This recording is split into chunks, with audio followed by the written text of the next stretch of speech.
He was just a boy no one noticed. 16 years old, homeless, shivering in the rain with only a broken notebook and a starving German shepherd by his side.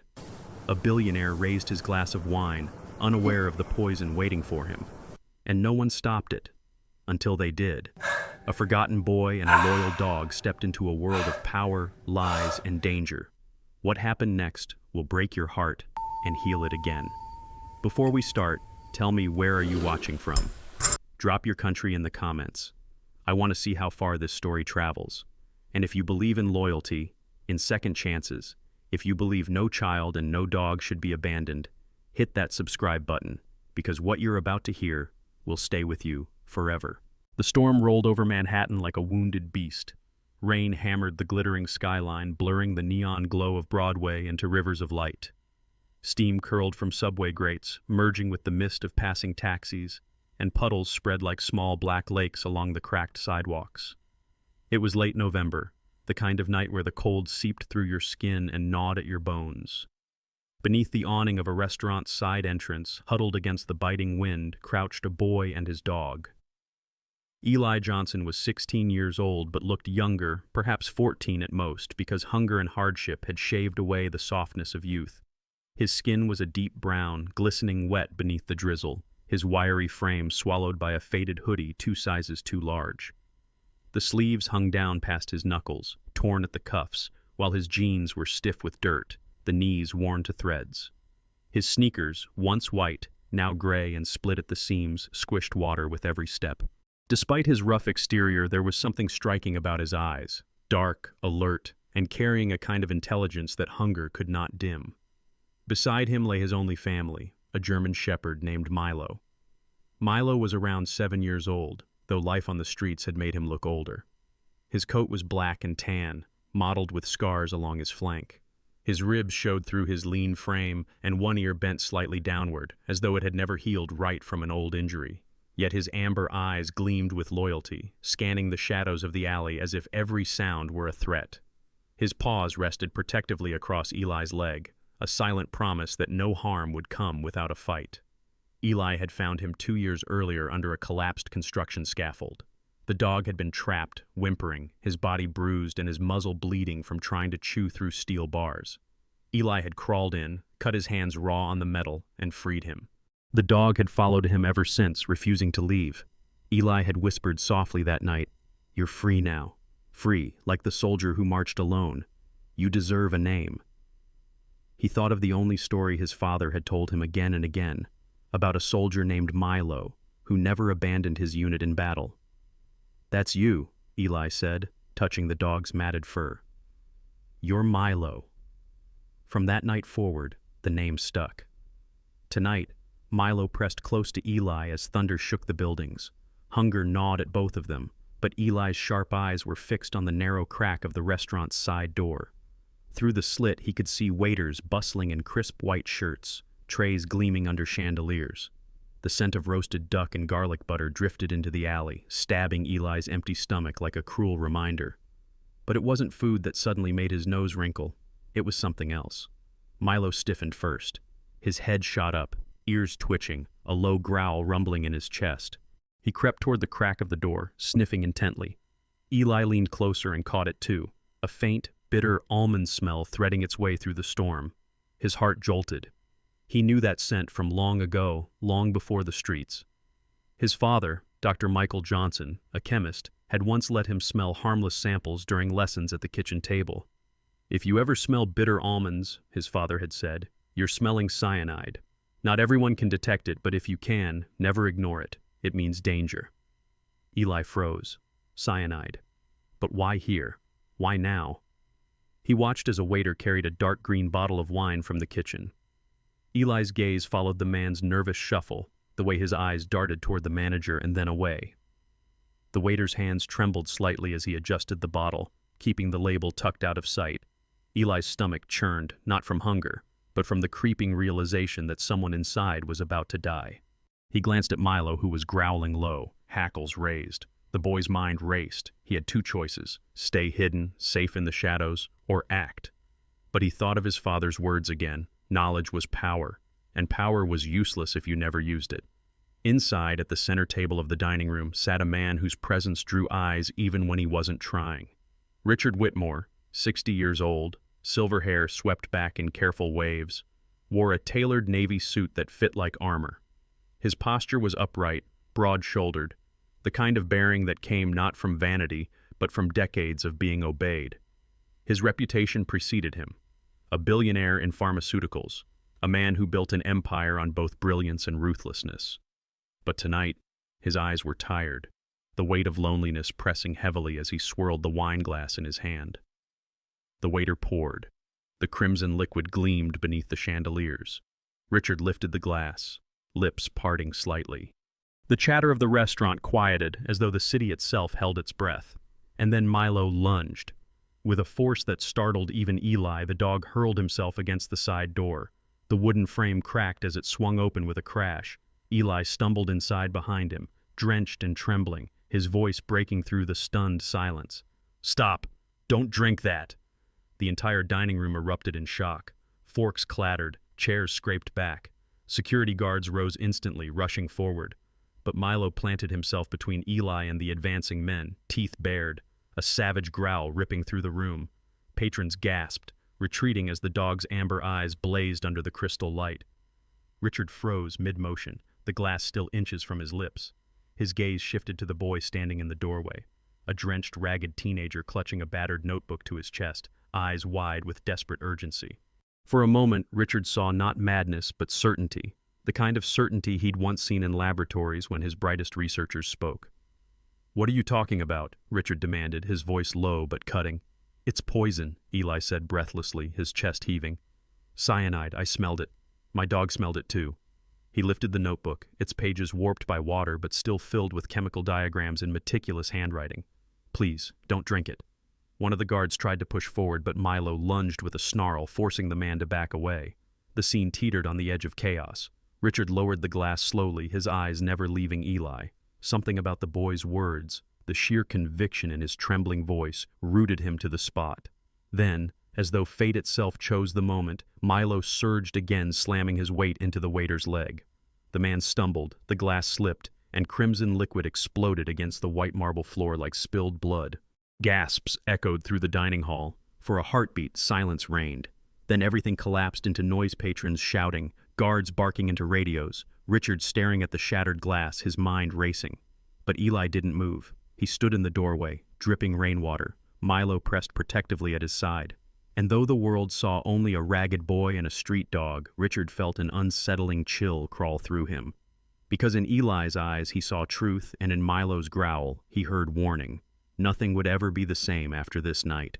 The restaurant had not yet recovered from the chaos. Patrons huddled at their tables, whispering in anxious tones. Waiters stood frozen, and the scent of spilled wine lingered like a ghost on the marble floor. The security guards had formed a protective circle around Richard Whitmore, their earpieces crackling with updates from outside. But the center of attention was still the boy in rags, dripping with rainwater, and the German shepherd that bristled beside him. Milo refused to back down, his hackles stiff, lips curled to reveal sharp teeth. The guards held their distance, knowing instinctively that any move toward Eli would be met with violence from the dog. Richard raised a hand, signaling his men to pause. His blue-gray eyes, sharp despite the fatigue etched into the lines of his face, narrowed at the boy. "You say it's poison," he said, his voice calm but weighted with authority. "Prove it." Eli, chest heaving, clutched the soaked notebook tighter. The battered leather cover was frayed at the edges, warped from rain. His fingers trembled as he flipped it open, revealing pages filled with dense chemical equations, reaction pathways, and annotated diagrams. Some were written in his own hurried handwriting, but many bore the neat, precise script of another hand, his father's. He crouched beside the puddle of wine, ignoring the gasps from horrified guests. "Cyanide leaves clues," Eli said. His voice was unsteady but grew stronger with every word. He pointed at the faint rainbow sheen across the spilled liquid, the slightly unusual tint in the crimson color. "The smell is the first sign. Bitter almonds. Not everyone can detect it, but I can. My father, he taught me." Milo pressed close to Eli's side, his body tense, eyes locked on the guards. One man twitched, and Milo let out a guttural snarl that made the air vibrate. Richard studied the boy, his expression unreadable. He had spent decades around scientists, men and women who lived and breathed the language of molecules. The words the boy spoke, though simple, carried the ring of truth. This was not a random outburst or a child's imagination. It was knowledge, real knowledge. Then movement broke the standoff. One of the waiters, a young man in his late 20s with slicked-back hair and a sharp jawline, suddenly bolted toward the kitchen. His pale face gleamed with sweat, his eyes wide with panic. Eli's head snapped toward him, but it was Milo who reacted first. With a burst of speed, the dog lunged after him, claws scrabbling against marble. The waiter barely made it 3 steps before Milo's teeth clamped down on the hem of his black trousers, yanking him to the ground. Gasps and shouts erupted. The man thrashed wildly, trying to free himself, but Milo held fast, his body braced with the strength of survival. A black object slipped from the man's pocket and clattered across the floor. An auto-injector, the kind used for quick delivery of liquid chemicals. Several guests screamed as they recognized it for what it was. 2 guards swarmed in, pinning the man down. Richard stepped closer, his expression darkening. "Search him." They pulled the man's jacket open, revealing a small syringe taped to the inside pocket. The room fell silent again, but this time the silence was heavy with realization. Someone had truly meant to kill him. The restaurant manager, a middle-aged woman with sharp cheekbones and a permanent crease of worry between her brows, hurried forward. "Mr. Whitmore, I swear, we had no idea." Her voice shook with fear, her thin frame trembling in her black uniform dress. Richard dismissed her with a curt gesture. His eyes remained fixed on Eli. "Who are you?" Richard asked quietly. Eli hesitated, then stood taller, though his wet clothes clung to him like chains. "My name is Eli Johnson. I don't want your money. I don't want anything. I just couldn't let you drink that." He lifted the notebook slightly, the pages fluttering. "This is all I have left of my parents. They were scientists. They taught me what to look for." His voice faltered but steadied again. "That smell, that glass, it's cyanide. I'd bet my life on it." Milo, still keeping one eye on the subdued waiter, nudged his head against Eli's leg, as though to confirm every word. Richard studied them both, the boy who looked half-starved but spoke with the certainty of a trained chemist, and the scarred dog who had saved his life more effectively than any of his own guards. For the first time in years, doubt and curiosity rippled through him, emotions he thought long buried beneath wealth and power. The police arrived minutes later. Among them was Detective Angela Rivera, a Latina woman in her mid-40s, tall and broad-shouldered, her black hair tied back into a no-nonsense bun. Her brown eyes were sharp, scanning the room with the precision of someone who missed nothing. She wore a simple navy suit under a trench coat, her badge clipped at her belt, and carried herself with the confidence of a woman who had seen enough darkness to be wary of everything. Years ago, a gang-related shooting had claimed her younger brother's life, hardening her into the relentless detective she was now. Compassionate with victims, ruthless with perpetrators, Angela Rivera lived in absolutes. She knelt by the captured waiter, her expression unreadable. "Looks like you were in quite a hurry," she said coolly. The man refused to meet her eyes. Rivera lifted the auto-injector with gloved hands, turning it slowly. "Interesting toy you've got. Care to explain what you were planning to do with it?" Silence. She looked at Richard. "We'll handle this. But Mr. Whitmore, you should know, this wasn't random." Richard's lips tightened. He already knew. Eli stood off to the side, notebook clutched to his chest, Milo pressed protectively against his leg. Rivera's gaze flicked to the boy, narrowing slightly. "And who's this?" "He's the one who saved me," Richard replied before Eli could speak. His voice was steady but tinged with something else, something Eli couldn't quite name. Gratitude? Respect? Rivera arched an eyebrow, studying Eli. The boy's clothes, the scarred dog, the exhaustion in his eyes, he was clearly homeless.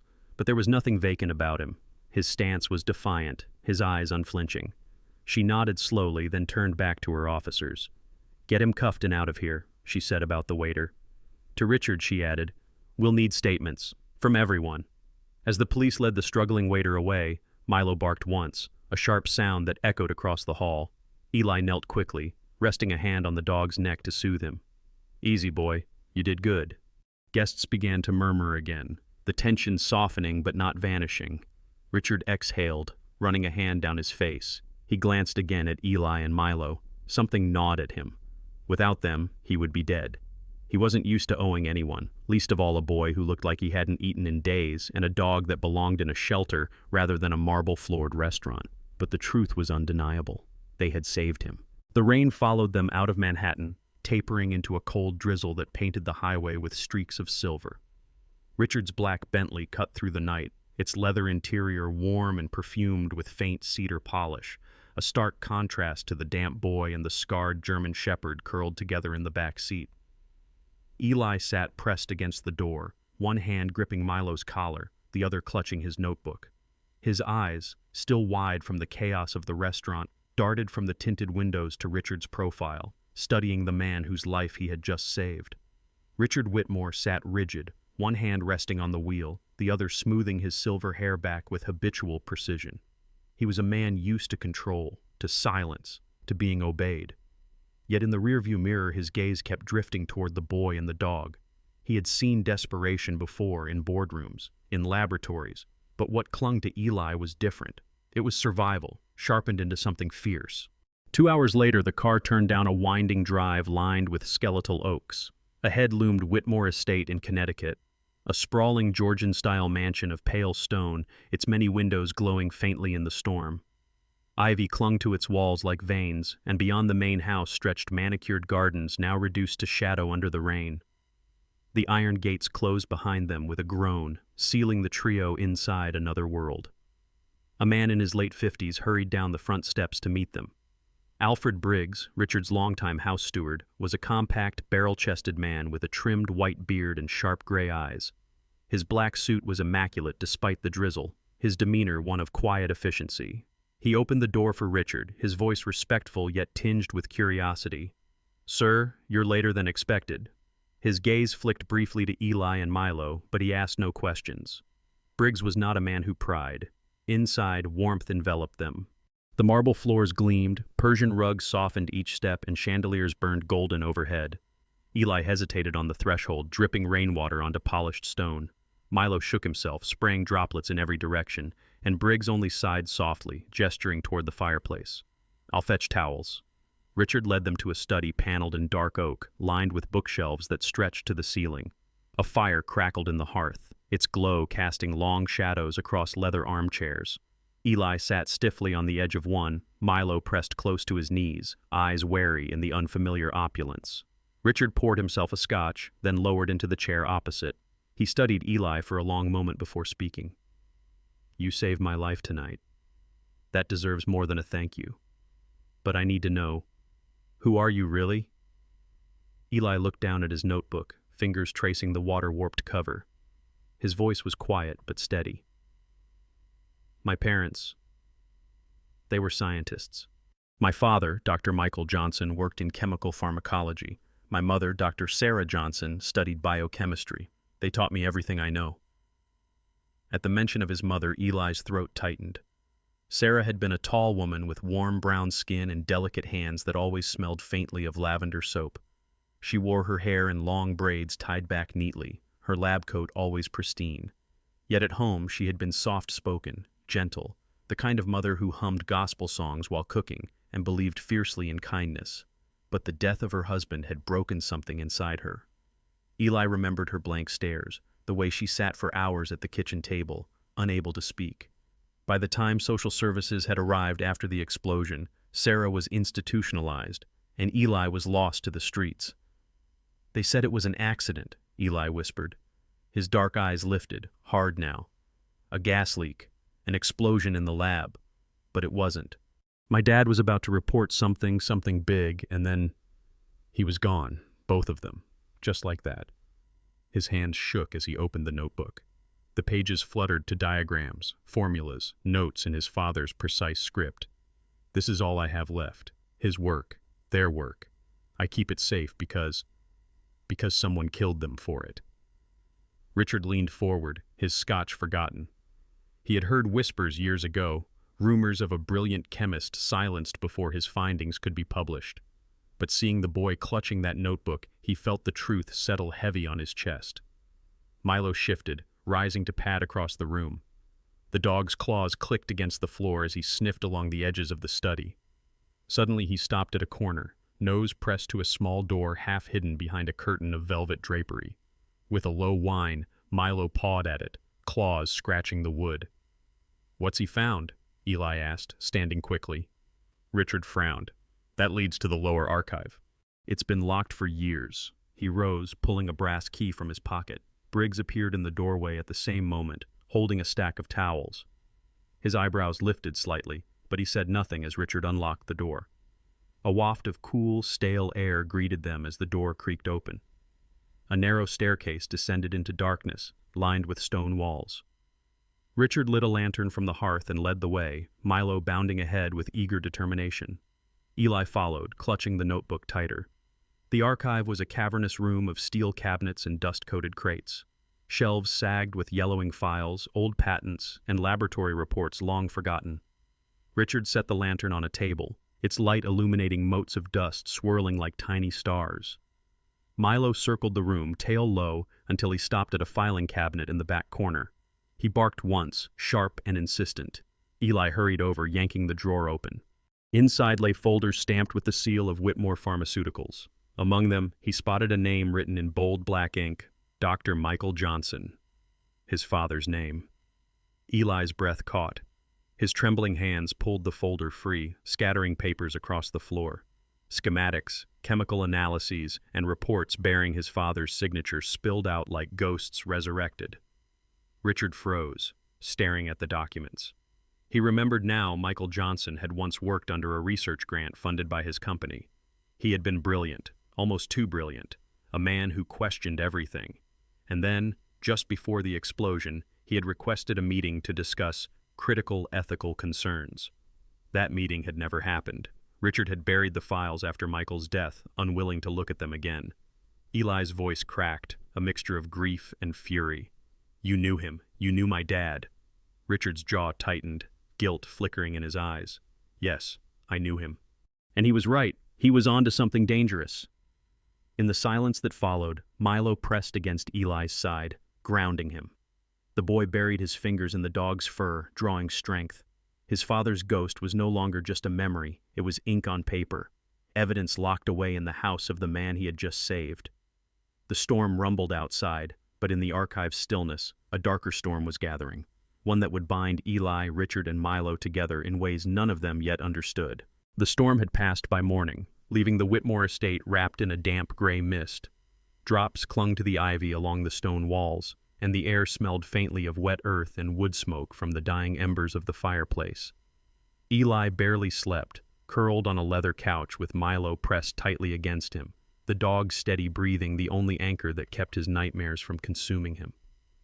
Richard Whitmore had spent the night pacing, unable to shake the ghost that Michael Johnson's name had resurrected. By noon, the study had become their war room. Files Richard once buried now lay spread across the mahogany table, scientific papers, patent drafts, half-finished reports bearing Michael Johnson's handwriting. Eli leaned over them, his fingers trembling as he traced the familiar script. Richard stood by the window, a glass of water in his hand, staring out at the fog-shrouded gardens as if searching for words. Finally, his voice broke the silence. "There's something you need to know," Richard said. His voice carried both weight and regret. "Gregory Hawthorne." The name made Eli look up sharply. Richard turned, his eyes narrowing with something between hatred and shame. "Hawthorne has been my rival for decades. Ruthless, brilliant. He built his empire by consuming smaller companies, swallowing patents, silencing anyone who stood in his way. He tried it with me, more than once." Richard's mouth twisted. "And when I resisted, he turned to those who worked with me, including your father." Eli's fists clenched on the notebook. "So it's true. My dad didn't die in an accident." Richard's shoulders sagged slightly. "Michael approached me before the explosion. He said he'd uncovered fraudulent trials linked to Hawthorne's subsidiaries. He wanted to take the evidence to the FDA. He asked me to stand with him." Richard paused, guilt flickering in his gray eyes. I hesitated. I told him we needed more proof. 3 days later, he was gone, and I buried the file. The room went quiet, except for the faint sound of Milo's claws tapping against the rug as he circled restlessly, sensing the tension. "Hawthorne killed him," Eli whispered, his voice raw. And Mom? His words trailed, the grief still too sharp to name aloud. Richard looked down at the papers scattered before them. Your father was brave, but bravery has consequences when you challenge men like Hawthorne. His jaw tightened. I should have protected him. Eli's eyes blazed with a mixture of grief and fury. Milo pressed close to his leg, ears pricked, as if absorbing the anger that rolled off the boy. Richard reached for another file, but before he could speak further, Briggs, the steward, stepped quietly into the study. His face was pale, his voice low but urgent. Sir, there's a black sedan parked at the edge of the drive. It's been sitting there for nearly half an hour. 2 men inside. They don't belong here. Richard's gaze darkened. Hawthorne's eyes, he muttered. Eli was already on his feet, clutching his notebook. Milo growled low, hackles rising, his amber eyes fixed on the window as if he already knew where the threat lurked. They left through the side door, Richard leading them down the stone steps toward the gates. The fog thickened, curling like fingers around the estate's drive. The black sedan idled near the edge of the property, engine humming softly. When the figures inside spotted them approaching, the car suddenly roared forward, headlights flaring. Get back, Richard shouted, shoving Eli behind him. But the sedan swerved, barreling straight toward them. For one breathless instant, Eli froze until Milo launched forward like a missile. The dog's muscles bunched, claws scraping the gravel, and in a leap born of desperation, he hurled himself at the open driver's side window. His jaws clamped onto the arm, gripping the steering wheel. The driver cursed, yanking frantically, but Milo's teeth sank deeper. The car jerked violently, tires squealing before swerving off the drive. The sedan skidded across wet grass, smashed into a garden wall, and came to a smoking stop. Milo dropped to the ground and trotted back, blood flecking his muzzle but his eyes bright with triumph. Eli fell to his knees, throwing his arms around the dog. Good boy, you saved us again. His voice cracked with relief. Milo pressed his head into Eli's chest, tail thumping once despite the tension. The passenger of the sedan scrambled out, staggering on the wet ground. He was in his mid-30s, thin and wiry, his hair buzzed short. He wore a cheap black suit that clung damply to his frame. His face was pale, his jaw tight with fear and rage. He bolted toward the trees without looking back. Richard watched him vanish into the mist, his expression grim. Hawthorne is sending messages now. That was no accident. He knows you're here, Eli. The sound of approaching sirens grew faint in the distance. Briggs must have called the police. Richard turned back to Eli, his voice heavy with both warning and resolve. If we're going to fight Hawthorne, we'll need more than memories and old papers. We'll need proof strong enough to bring him down. Eli held his notebook tightly against his chest, his eyes burning. Then let's find it. For my father, for Mom, for everyone he hurt. Milo stood between them, his scarred body tense, his gaze fixed on the fog where the sedan had disappeared. His growl lingered low and steady, like a vow that he would not let the shadows of Hawthorne take anything more from the boy he had sworn to protect. The days after the attack brought a tense calm to the Whitmore estate. The police had come and gone, taking statements about the black sedan and its fleeing passenger. Yet no arrests were made, and the fog of uncertainty still clung as heavily as the mist that lingered over the gardens each morning. Eli stayed close to Milo, notebook never far from his grip, while Richard worked long hours in the study, sifting through old files and making hushed phone calls to contacts Eli could not place. Despite the looming shadow of Hawthorne, a fragile rhythm began to form between the three unlikely companions. Richard, once distant and severe, found himself speaking to Eli more each day, asking questions about his knowledge, about how he had survived on the streets, and about the experiments he had improvised with scraps of equipment. Eli answered cautiously, his words clipped, still suspicious of the billionaire whose wealth and power represented the same world that had failed his family. Yet Richard's patience never wavered. One evening, Richard brought Eli into the library, its towering shelves filled with first editions and rare scientific journals. He gestured to the room with a faint smile. Knowledge is a weapon, Eli. Your father believed that. I failed him once, but I won't fail you. If you want to study again, if you want a future beyond the streets, I'll make sure you have it. Eli's eyes flicked from the shelves to Richard's lined face. He wanted to believe. The yearning was there in the way his hand hovered over the spines of books, in the way his shoulders slumped as if the weight of his resistance was heavier than acceptance. But his voice was cautious. Why? Why would you help me now? Because I saved your life? His gaze sharpened. Or because of what's in my notebook? Richard exhaled slowly, recognizing the boy's suspicion. Because your father deserved justice. And because you deserve more than surviving day to day. That dog trusts me. Maybe you can too. His hand brushed Milo's head. Milo had been lying at Eli's feet, half dozing, but at Richard's touch his amber eyes softened. He pressed his scarred head against Richard's palm and wagged his tail once, deliberate and slow. Eli watched in silence, his chest tightening.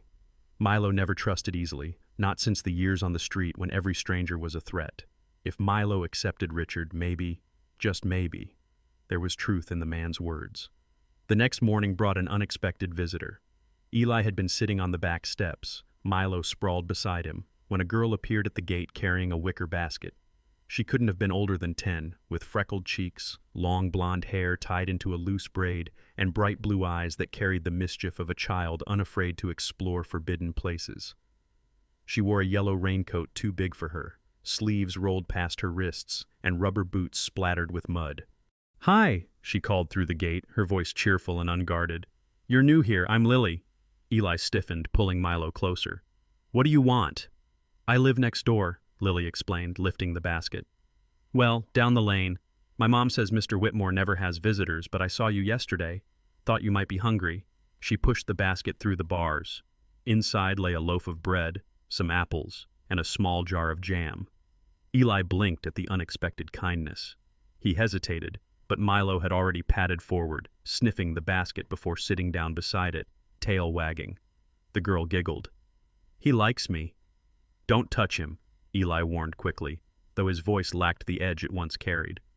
Milo, however, betrayed him by pressing his head against the bars, inviting Lily's small hand to scratch behind his ears. The dog leaned into her touch, eyes half closed in contentment. Lily smiled at Eli. "See? He knows I'm not bad." That evening, Richard found Eli sharing bread with Milo in the garden. "Where did this come from?" he asked, and Eli nodded toward the lane. Richard frowned but said nothing, recognizing the faint smile on Eli's lips. It was the first he had seen. Over the next days, Lily became a quiet presence. She returned with little offerings, an orange, a book of fairy tales, sometimes just a handful of wildflowers. She would sit by the gate and chatter about her school, her dog back home, her favorite stories. Eli rarely replied, but he listened, and Milo sat faithfully beside her, sometimes trotting along the fence as she walked back home. Eli's guard began to crack. One evening he confided softly to Milo, "She's just a kid, but she's braver than me. She doesn't expect me to prove anything. She just comes." Milo pressed his head into Eli's chest as if to agree. Still, the doubt lingered. One night Eli confronted Richard again. "You promise education, a future, justice. But what if you're lying? What if I'm just a tool to fight Hawthorne?" His voice was sharp, but his hands trembled where they rested on Milo's fur. Richard met his gaze steadily. "I can't undo the past, Eli. I can't bring your father back. But I can give you the chance he wanted for you. That's not a weapon. That's a promise." For a long moment, Eli said nothing. Then Milo stood, padded to Richard, and laid his head on the man's knee. Richard's hand moved slowly to stroke the scarred fur. The boy's eyes filled with conflict, but for the first time his shoulders eased. Perhaps trust did not have to be absolute. Perhaps it only had to begin. The estate lay silent under a velvet sky. The storm had finally broken, leaving the gardens silvered by moonlight, their hedges slick with dew. The Whitmore mansion glowed faintly from within, its tall windows lit by isolated lamps, as though to ward off the darkness pressing against the glass. Inside, Alfred Briggs had retired for the evening, and Richard, exhausted from hours of reviewing Michael Johnson's old files, had gone upstairs. Only Eli and Milo lingered awake. Eli had taken to using a corner of the library as his space, books and scraps of paper scattered around him. He sat hunched over the desk, sketching chemical formulas from memory, his notebook propped open beside him. The smell of graphite clung to his fingers. Milo lay sprawled at his feet, head resting on his paws, amber eyes half closed yet alert. Even in slumber, the dog's ears twitched at every creak of the old house. It was well past midnight when Milo's body stiffened, his ears shot up, tail rigid. A low growl vibrated from his throat, sharp enough to make Eli's pencil snap in half. "What is it, boy?" Eli whispered, glancing around the quiet library. Then he heard it too, the faint scrape of metal against glass, followed by the subtle click of a latch. Not from the front door, but somewhere near the side entrance. Milo was on his feet instantly, hackles raised. Eli clutched his notebook and darted to the window. Through the moonlit garden he caught movement, two figures in dark clothing slipping across the lawn, their faces obscured by black ski masks. Each carried a short baton at their sides. Eli's chest tightened. "They've found us." The intruders moved fast. Within seconds, a side window slid open. Milo lunged toward the hall, barking with a ferocity that shattered the quiet night. His voice carried through the mansion, echoing against marble. Upstairs, Richard jerked awake. He grabbed the revolver he hadn't touched in years from the bedside drawer and rushed down the staircase.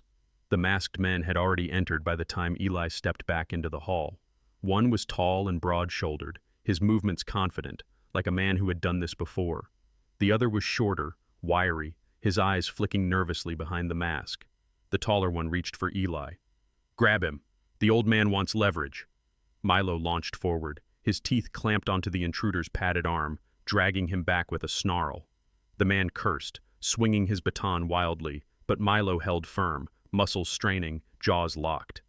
The wiry intruder lunged toward Eli, grabbing at his wrists. Eli struggled, his heart pounding. Instinct kicked in. He shoved his hand into his pocket and pulled out a small glass vial, one of his makeshift experiments from the library. He smashed it to the ground. Instantly, a billow of acrid smoke filled the hall, stinging eyes and throats. The shorter man coughed violently, stumbling backward. Richard appeared in the haze, revolver raised. "Step away from him!" His voice was steel. Disoriented by the smoke and Milo's relentless attack, the intruders faltered. The taller one wrenched his arm free from the dog's grip, leaving blood streaked across Milo's muzzle. "Retreat!" he barked. They bolted toward the nearest exit, shoving through the side door. Milo darted after them, barking furiously, but Eli called him back, coughing. The danger seemed to pass until they heard it. A faint scream, high and terrified, from the direction of the garage. Eli's blood ran cold. Lily. She had been sneaking over in the evenings, slipping through the hedge at the edge of the estate. She'd brought apples that night, giggling as Milo devoured them, before wandering toward the garage to peek at Richard's collection of vintage cars. She must have hidden there when the masked men arrived. Milo barked wildly, tugging at Eli's sleeve before bolting toward the back of the house. Eli and Richard followed, lungs burning from the smoke. The garage door stood ajar, moonlight spilling across polished metal and dusty tools. Inside, Lily cowered behind a rusted pickup, tears streaking her freckled face. One of the intruders had slammed the door shut on his way out, jamming it with a length of wood, trapping her inside. Milo pawed frantically at the door, barking until Richard pushed past him. With a grunt, he wrenched the wood free, the heavy door creaking open. Lily stumbled out, sobbing. Milo pressed against her legs, whining softly, licking at her hands until she laughed through her tears. Richard knelt, placing a steady hand on her shoulder. "You're safe now. They're gone." His voice was gentler than Eli had ever heard it. Eli pulled Lily closer, his face pale. "You shouldn't have been here," he whispered, though his arms tightened around her protectively. Milo sat beside them, chest heaving, his fur matted with blood but his eyes bright. That night, when Lily was returned safely home under Briggs's watchful escort, Richard stood with Eli in the garden. The boy was still trembling, his notebook clutched tightly, but his voice carried something new when he spoke. "He risked his life for me. For her." He didn't hesitate. His hand rested on Milo's back. Richard nodded, his gaze meeting Eli's. "So did you. Smoke bombs out of vinegar and sugar? That was quick thinking." A faint smile touched his mouth. "Your father would have been proud." Eli looked at him, conflicted but less guarded than before. Milo pressed against them both, tail wagging faintly despite the night's violence. Trust was still fragile, but in that moment, under the silvered sky, it began to harden into something stronger. The morning after this break-in, the Whitmore estate bustled with a new energy. Detectives filled the halls, collecting statements, dusting for prints, and reviewing security footage. For Eli, it felt surreal. Days ago, he had been sleeping under bridges, clutching Milo for warmth, and now the fate of powerful men was unraveling inside a mansion that didn't feel like it belonged to him. Milo lay at his side as always, his eyes following each officer, ears twitching whenever one moved too close to Eli. Richard's study became the center of their operation. The files that had been locked away in the basement now lay spread across the mahogany table, interspersed with the battered pages of Eli's notebook. Together, the documents painted a damning picture: falsified clinical trials, silenced researchers, and patent theft orchestrated by Gregory Hawthorne. The notebook contained chemical annotations in Michael Johnson's neat handwriting, directly contradicting published data in Hawthorne's companies. Richard had kept internal memos, 2 letters he once ignored, warning of shortcuts, of safety violations, of external pressure to bury inconvenient truths. Detective Angela Rivera, still leading the investigation, leaned over the table with sharp focus. Her bun was slightly looser than usual, a strand of black hair falling near her cheek as she scanned the reports. She looked up at Eli, her brown eyes softer than they had been before.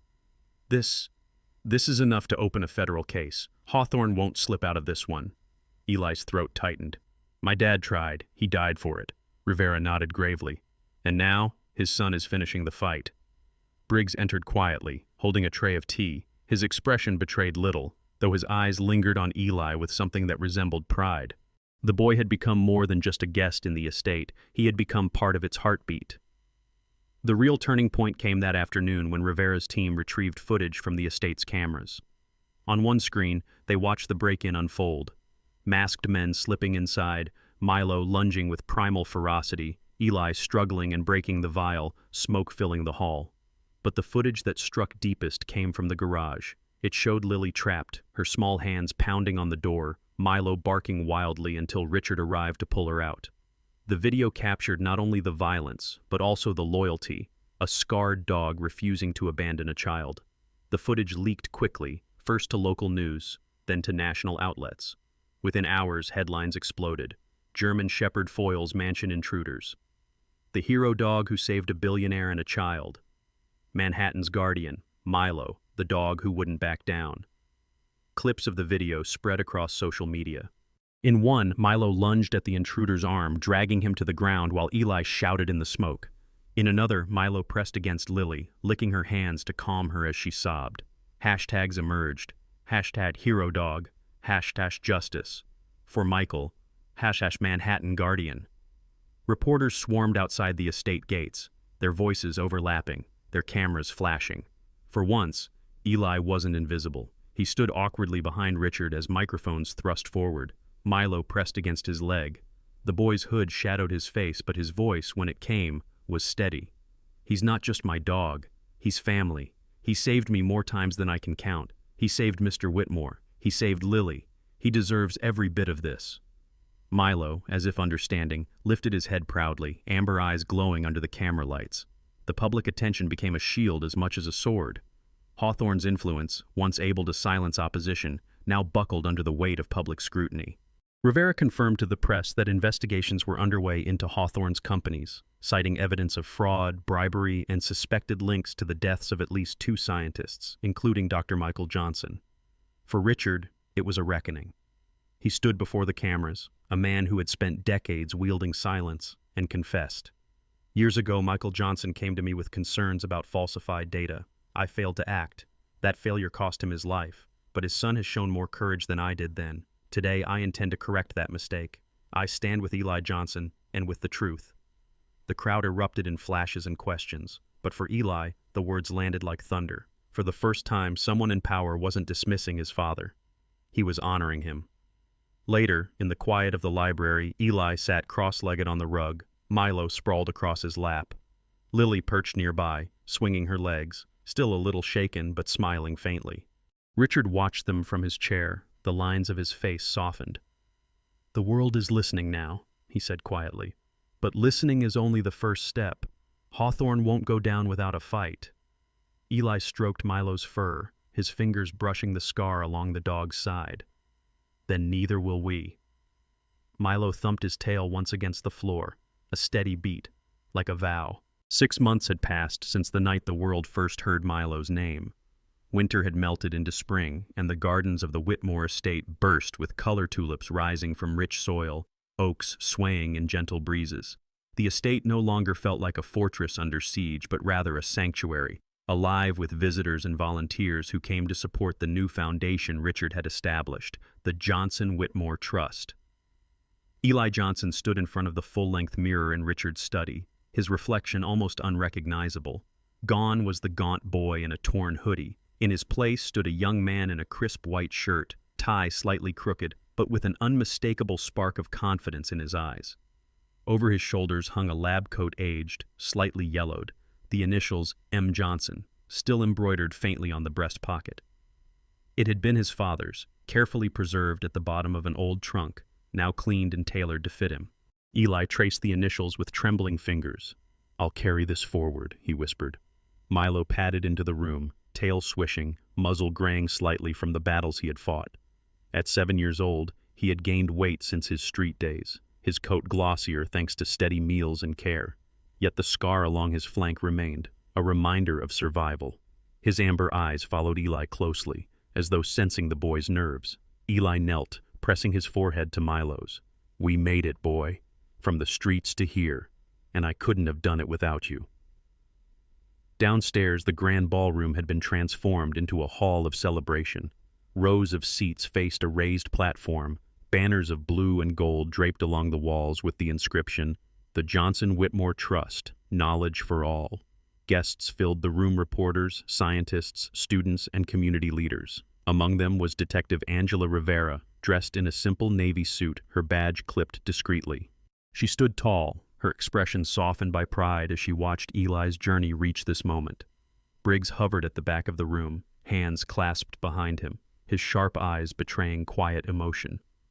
Lily sat in the front row, her blonde braid neater than usual, a white dress with blue trim chosen carefully by her mother for the occasion. She swung her legs with the impatience of childhood, but her smile lit the room whenever Milo wandered past. She carried a single daisy in her hand, clutched tightly like a talisman. The ceremony began with Richard stepping onto the stage.